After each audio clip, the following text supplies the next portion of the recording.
Desde os tempos mais antigos, os guerreiros sempre foram um papel de destaque na história da humanidade, principalmente depois do surgimento dos super-heróis, que se iniciou em 1938 com a criação do Superman, pela DC Comics. E depois, com o surgimento da Marvel, essa devoção só veio a ser afirmada ainda mais em nossa cultura. Porém, será que lá no mundo antigo haveria guerreiros que poderiam ser considerados verdadeiros heróis?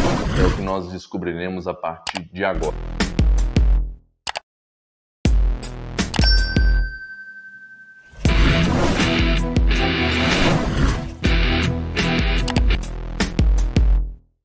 Alexandre o Grande. Nada melhor para começarmos que falarmos de Alexandre o Grande, que foi o rei do Império da Macedônia entre o ano de 336 a.C. a 323 a.C.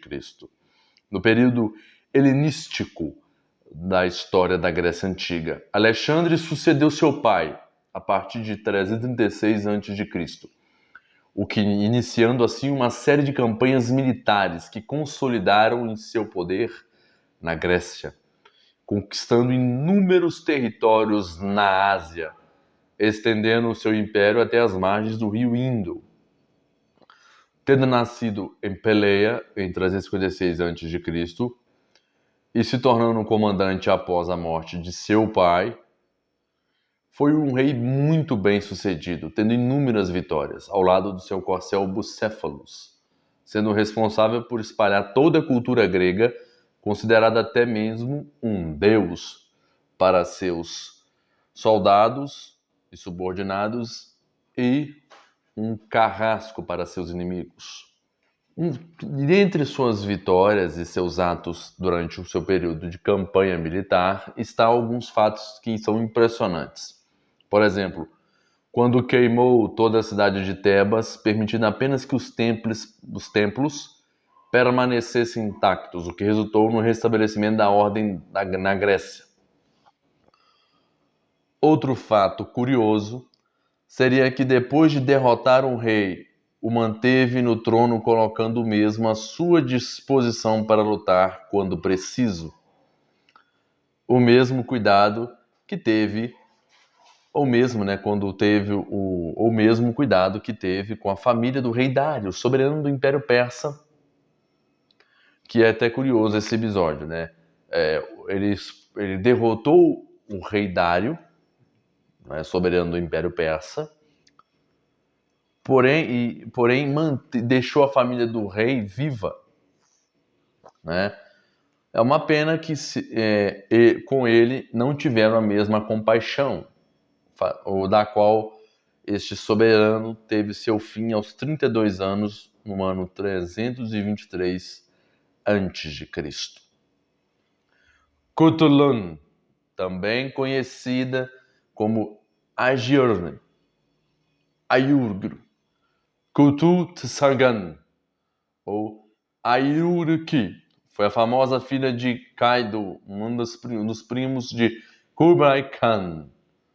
Se você já viu aquele filme Mulan, live action, ou conhece a história daquela personagem da Disney, esqueça. Aqui é uma guerreira lendária e real, tá? Seu pai era orgulhoso das habilidades da filha e ela o acompanhou em várias campanhas militares. O explorador Marco Polo e Hakshadin de Hamadan escreveram sobre ela em suas memórias. Segundo Marco Polo, uma das suas fontes sobre a vida da jovem, inclusive, ela tinha um valor tão inestimável no exército do seu pai que ela o acompanhava em cada campanha militar, sendo que o Kaido, inclusive, buscava conselhos de sua filha sobre assuntos militares. E ela era imbatível. Entrava no meio da batalha, agarrava um guerreiro inimigo e o arrastava para a sua própria área de combate, sempre com uma espada enorme em punho. Jovem, forte, destemida e nobre. Filha de um dos homens mais poderosos do Império, Cthulhu se tornou uma ótima pretendente em um piscar de olhos. Com sua história, passou a ser contada nas ruas. Homens fizeram fila para se casar com a moça. Tá? Afinal, todo mundo queria ter uma mulher tão forte e destemida ao seu lado. Ele consideraria status. Porém, Cthulhu era muito mais hábil e esperta, impetrando assim uma condição para o dito matrimônio. Aquele que a derrotasse na luta livre, ou seja, no wrestling, ela se casaria com este pretendente, pois esse seria um pretendente perfeito. E foi assim que a jovem derrotou cada um dos homens que se apresentaram no palácio de Kaido. Através das vitórias, a guerreira conseguiu colecionar mais de 10.000 cavalos e derrotou 1.000 homens, sendo que Marco Polo ainda concluiu descrevendo a mulher como uma extraordinária guerreira, lembrando uma gigante, sem sombra de dúvida. Não pelo seu tamanho, mas por sua força e sagacidade. Tá? Infelizmente, ela nunca chegou ao poder, nunca assumiu o trono de seu pai, que era um desejo do mesmo, já que seus 14 irmãos não permitiriam isso. Continuando, já ouviu falar daquele livro, A Arte da Guerra? Pois é, ele foi escrito por Sun Tzu, que foi um general, estrategista de guerra e filósofo chinês, tá?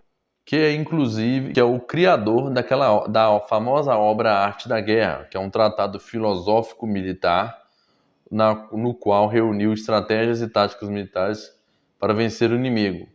O Sun Tzu, ele teria nascido na China, provavelmente no ano 544 a.C., durante a dinastia Zhou, período da história chamado de Primavera e Outono, quando o poder real praticamente desapareceu, os grandes principados guerreavam e que ocorreu a divisão da China em vários estados menores, que viviam permanentemente em luta.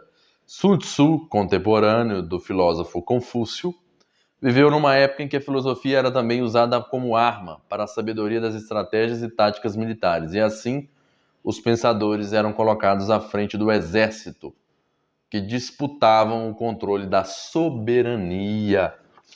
Outro fato interessante, que Sun Tzu, como general, teria subjugado seus inimigos com os ensinamentos que transmitia aos seus soldados.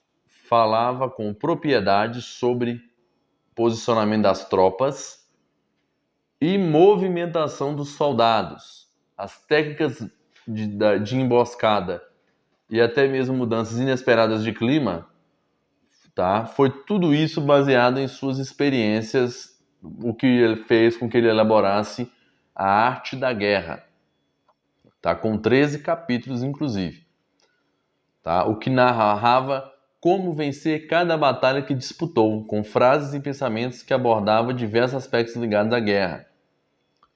E esse é um dos mais antigos tratados de guerra, atravessando os séculos, e se tornou um dos clássicos mais influentes do pensamento oriental.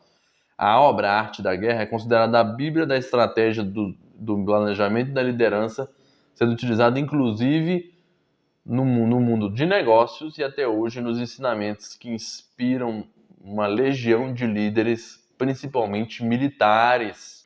Gengis Khan foi um imperador que unificou um povo nômade que estava dividido em dezenas de tribos e clãs, com o vasto e poderoso Império Mongol, tendo nascido em uma região limitada por montanhas quase inquestionáveis e pela barreira do deserto de Gobi, na Mongólia, Ásia Central, no ano de 1162 a.C., herdeiro de Yazugai, descendente dos Filhos da Luz e chefe do clã dos Borjins, família da mais antiga nobreza do povo mongol. Recebeu o nome de Temujin.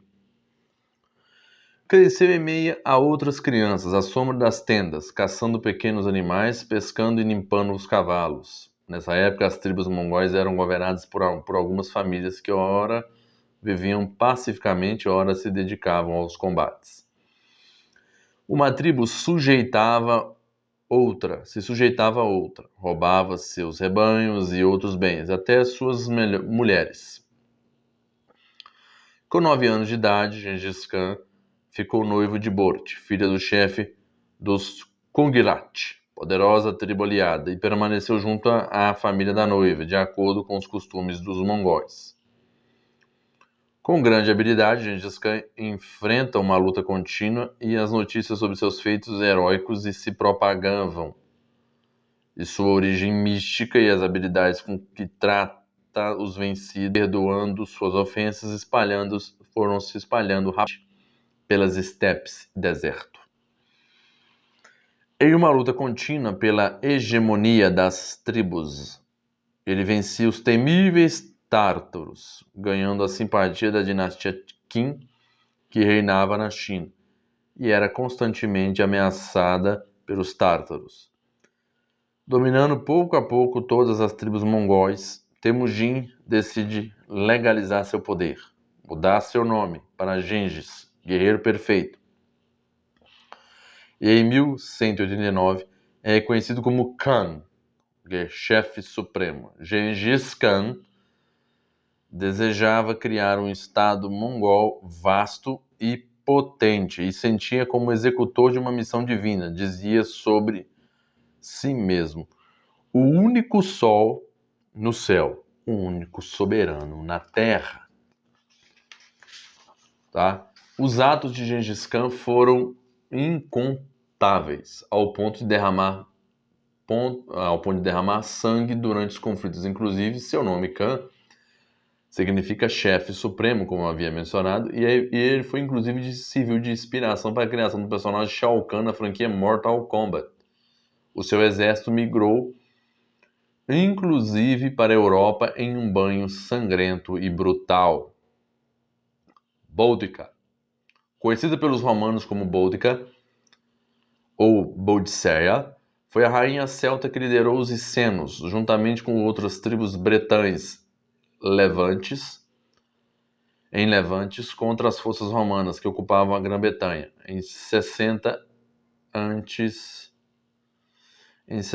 no ano 60 a.C. Durante o reinado do imperador Nero. Pode causar espécie saber da presença de uma mulher, pode causar-lhe espanto ao saber da presença de uma mulher à frente das tribos bárbaras que enfrentaram os exércitos romanos durante as conquistas dos mesmos. Porém, o historiador David McDowell conta em seu livro An Illustrated History of Britain que quando os romanos invadiram a Bretanha, em 43 a.C., duas das maiores tribos celtas eram comandadas por mulheres. Donas de enorme prestígio social, elas podiam ser eleitas rainhas e possuíam terras. Os celtas chegaram à Bretanha por volta do ano 700 a.C. Provavelmente provenientes da Europa Central, ou mais ao leste do sul da Rússia. Tecnicamente, avançados e hábeis no manejo do ferro e superiores no do cobre com o qual faziam suas armas, os celtas se instalaram e dominaram diversas regiões, entre elas a Bretanha francesa, o país de Gales, a Escócia e a Irlanda. Ainda hoje é facilmente comprovada sua presença em determinadas regiões, onde a cultura e a língua celta se espalharam na Irlanda, na Cornualha, na Ilha de Man e nas Ilhas Britânicas, particularmente nas terras altas da Escócia. Boudica, em um ato, massacrou e derrotou 70 mil romanos com seu exército. Porém, a lendária rainha guerreira perdeu a luta contra os romanos, resultando assim na sua morte. ao se envenenar por vergonha da derrota. Esse vídeo é bom para você? Deixa seu like, se inscreve no canal e ativa o sininho para não perder mais vídeo. Como eu costumo dizer, tamo junto!